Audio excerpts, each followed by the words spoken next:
राधे कृष्ण मित्रों, आप सभी को हमारे चैनल में स्वागत है। इस साल 2025 में पितृपक्ष कब से शुरू हो रहा है और पितृपक्ष का क्या नियम है, गरुड़ पुराण से जाने। इससे जुड़ी संपूर्ण जानकारी इस वीडियो के माध्यम से बताऊंगी, बिना स्किप किए लास्ट तक देखना। इस साल पितृपक्ष की शुरुआत 7 सितंबर से हो रही है और इसका समापन 21 सितंबर को होगा।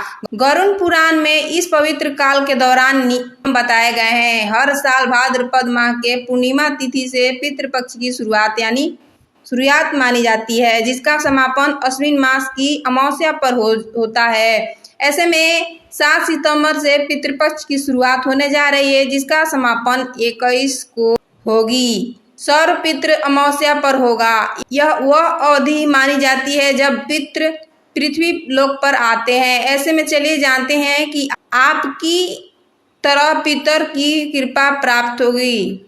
इस साल भाद्रपद माह के पूर्णिमा तिथि 7 सितंबर को देर रात 1:41 पर शुरू होगी। वहीं इसका समापन 7 सितंबर को ही रात 11:38 पर होगा। ऐसे में दिन रविवार 7 सितंबर 2025 के दिन ही पितृपक्ष की शुरुआत होने जा रही है।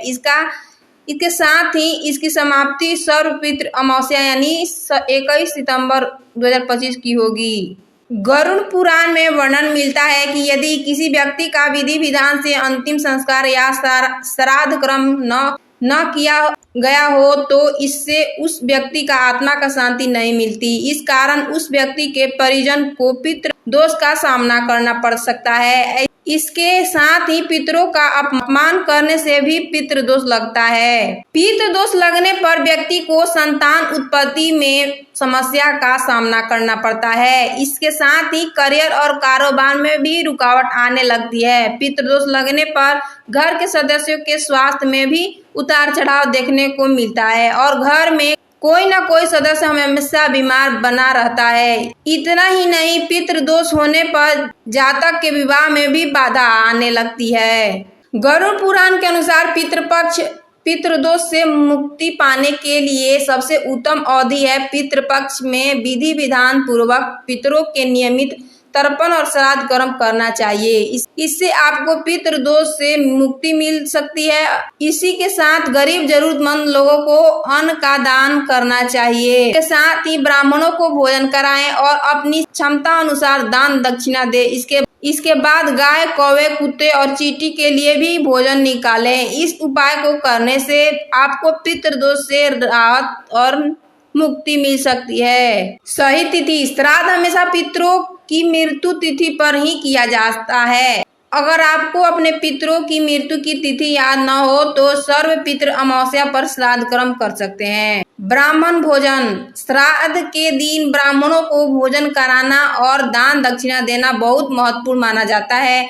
इससे पितरों की आत्मा की शांति मिलती है। तर्पण। पितृपक्ष में प्रतिदिन जल, तिल और कुशा से पितरों का तर्पण किया जाता है। तर्पण करते समय उनका नाम लेकर जल अर्पित किया जाता है। पवित्रता। इस दौरान घर में सात्विक भोजन ही बनाना चाहिए और मांस, मदिरा और किसी तरह के तामसिक भोजन से बचना चाहिए। दान। पितृपक्ष में जरूरतमंदों को अन्न, वस्त्र और अन्य आवश्यक चीजों का दान करना चाहिए। इससे पितरों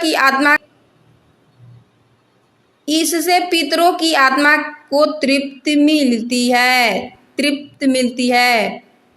पवित्र स्थान। श्राद्ध कर्म किसी पवित्र स्थान जैसे गंगा घाट आदि पर करना अधिक फलदायी माना जाता है। अगर आपको हमारा वीडियो अच्छी लगे तो चैनल को लाइक, सब्सक्राइब, दोस्तों को शेयर कर देना। धन्यवाद। राधे राधे।